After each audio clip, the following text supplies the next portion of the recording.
আসসালামু আলাইকুম আরহামতুল্লাহি ওবারাকাতু। স্বাগতম আপনাদের সবাইকে নতুন আরেকটি টিউটোরিয়াল ভিডিওতে।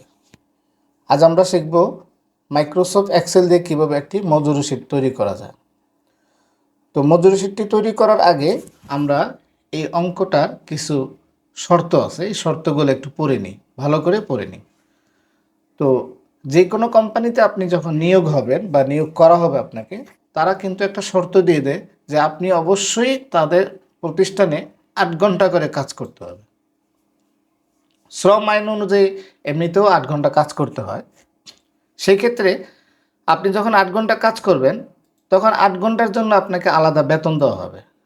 কিন্তু যদি কাজের চাপ বেড়ে যায়, সেই ক্ষেত্রে প্রতিষ্ঠান ১ ঘন্টা ২ ঘন্টা করে অতিরিক্ত কাজ করা, যাকে আমরা ইংরেজিতে ওভারটাইম বলি। তো এখন আপনাকে কোম্পানি একটা শর্ত দিল যে আপনি ৮ ঘন্টা কাজের জন্য প্রতি ঘন্টা যে কাজগুলো করবেন, প্রতি ঘন্টার জন্য আপনাকে ২০ টাকা করে বেতন প্রদান করা হবে। এটা কিন্তু একদিনের বেতন। একটা সাপোজ উদাহরণ দেওয়া হচ্ছে। আর যদি আপনি কখনো ৮ ঘন্টার অতিরিক্ত কাজ করেন, সেই প্রতি ঘন্টার জন্য আপনাকে ২৮ টাকা করে প্রদান করা হবে। এই শর্তগুলো অনুসারে আপনি আমাদের কোম্পানিতে নিয়োগ হবেন। এখন আমি একটা কোম্পানির একজন কর্মচারীর বেতন বের করব, একদিনের বেতন। সে নিয়মিত ৮ ঘন্টাও কাজ করছে, প্লাস আরও কিছু অতিরিক্ত ঘন্টাও কাজ করছে, সব মিলিয়ে তার আজকের বেতনটা কতটুকু আসবে, সেই অনুপাতে আজকে আমরা একটা মজুরি শীট তৈরি করব। তো আমরা এক্সেলে যাই। এক্সেলে যাওয়ার পরে এরকম একটা মজুরি শীট তৈরি করার জন্য এরকম একটা ফর্মুলা বানাতে হবে, বা এরকম একটা রিসিট বানাবো। তো এখন রিসিটটা বানানোর পরে আপনি যেটা করবেন সেটা হচ্ছে, এখানে আমরা দেখতেছি যে ৫ জন শ্রমিকের নাম লিখলাম। নামের পরে আছে ওয়ার্কিং আওয়ার। ওয়ার্কিং আওয়ার শব্দটি হচ্ছে কর্মঘণ্টা, অর্থাৎ কত ঘন্টা আপনি কাজ করবেন। এটা হচ্ছে ওভারটাইম, যেটা অতিরিক্ত সময় ব্যয় করার জন্য আপনাকে কাজ করতে হবে। আর এটা হচ্ছে নেট পেমেন্ট, অর্থাৎ আপনি আজকে কত টাকা বেতন পাবেন। আপনি দেখেন ওয়ার্কিং আওয়ার ১২ ঘন্টা, তার মানে সে আজকে ১২ ঘন্টা কাজ করছে। ১২ ঘন্টার জন্য তাকে বেতন কত দেওয়া হবে? ১২ ঘন্টা তো আর আমরা ২০ টাকা করে দিবে না। আমাদের শর্ত ছিল যে ৮ ঘন্টা কাজ করলে তাকে বেতন দেওয়া হবে ২০ টাকা করে, আর ঘন্টার বাহিরে যতটুকু কাজ করবে সেই অনুপাতে তাকে ২৮ টাকা করে দেওয়া হবে প্রতি ঘন্টা। তো আমরা প্রথম যে কাজটা সেটা হচ্ছে ওভারটাইম বের করব। তো ওভারটাইম বের করার জন্য আমরা যে শর্তটা ইউজ করব, সূত্রটা ইউজ করব, সূত্রটা একটু দেখে নিই। আমরা এখানে ওভারটাইম বের করার জন্য দেখা যাচ্ছে যে এই ওভারটাইমের জন্য আমরা যেটা করব সেটা ওয়ার্কিং আওয়ার। এই ওয়ার্কিং আওয়ার থেকে আমাদের নিয়মিত যে ৮ ঘন্টা আমরা জব করি বা কাজ করি, সেই ৮ ঘন্টা আমরা বাদ দিয়ে দেব। ওয়ার্কিং আওয়ার বিয়োগ ৮। তো আমরা ওয়ার্কিং আওয়ার যে কোনো অঙ্কে আগে আমরা ইকুয়াল দেবো, আগের ভিডিওতে বলেছিলাম। তো ইকুয়াল দেওয়ার পরে আমরা এই যে ওয়ার্কিং আওয়ার ক্লিক করব, -8 ইউজ করব। 8 কেন? নিয়মিত ৮ ঘন্টা, সেজন্য ৮ বাদ দেওয়ার পরে যা থাকবে সেটাই কি? ওভারটাইম। কিবোর্ড থেকে এন্টার প্রেস করব, বের হয়ে গেল ৪ ঘন্টা। তার মানে ৮ ঘন্টা মূল ঘন্টা আর ৪ ঘন্টা ওভারটাইম।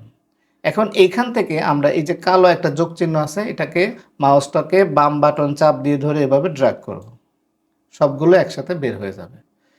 এবার আমরা আজকের বেতনটা বের করব। আজকের বেতনের জন্য আমরা যে একটা সূত্র ইউজ করব সেটা দেখি। এখানে দেখা যাচ্ছে ২০ টাকা করে ঘন্টা, তাহলে ১ ঘন্টায় সে ২০ টাকা পাচ্ছে, তাহলে ২ ঘন্টায় ২০ টাকা ৪০ টাকা, ৩ ঘন্টায় ৬০ টাকা, ৪ ঘন্টায় ৮০ টাকা, এভাবে প্রতি ঘন্টায় ঘন্টায় গুণ হচ্ছে। তো আমরা একত্রে যদি বার করি তাহলে ৮ ঘন্টা গুণ ২০ টাকা, তার মানে ১ ঘন্টার জন্য ২০ টাকা পাইলে ৮ ঘন্টায় ৮ গুণ পাবে, তাহলে ৮ গুণ ২০, এটা হলো নিয়মিত টাকাটা পেলাম। তাহলে আমরা ইকুয়াল সাইন ৮ গুণ ২০ শেষ।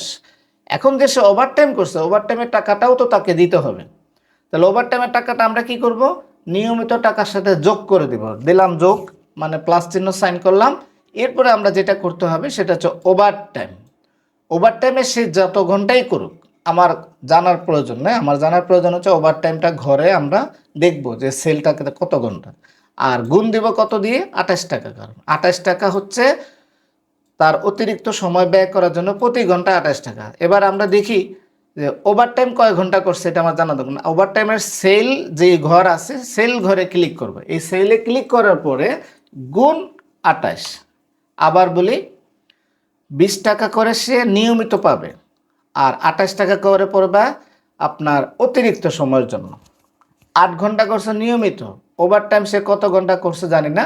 ওভারটাইমের ঘরে যাই থাকবে সেই সেল ক্লিক করে ওখানে যা থাকবে তার উপরে ভিত্তি করে আমরা গুণ দিব। বাস, এখন আমরা কিবোর্ড থেকে এন্টার প্রেস করলাম, এরপরে কর্নারে ধরে এভাবে ড্র্যাগ করলে পুরা আজকের দিনের বেতন সবার বের হয়ে গেল। তাহলে রহিম সাহেব 4 ঘন্টা ওভারটাইম সহ পেল। এবার আমরা দেখি সেলিম সাহেব শুধু 8 ঘন্টা ডিউটি করছে, ওভারটাইম কিন্তু সে পায়নি, তাই ওভারটাইমের টাকাও তার সাথে যোগ হয় না। কিন্তু হাশেম সাহেব 1 ঘন্টা ওভারটাইম করছে, তার মানে 9 ঘন্টা কাজ করার কারণে 1 ঘন্টা ওভারটাইমের টাকা সহ এখানে যোগ হচ্ছে। সবার ওভারটাইমের টাকা সহ যোগ হয়ে এখানে তার নেট পেমেন্টটা বের। তার মানে এটা আমরা একদিনের মজুরি শীটটা বের করলাম। ইনশাল্লাহ আগামীতে এরকম আরেকটা ভিডিও নিয়ে আসবো। সে পর্যন্ত আপনারা ভালো থাকুন, সুস্থ থাকুন। আসসালামু আলাইকুম রহমতুল্লাহি ওয়া বারাকাতুহু।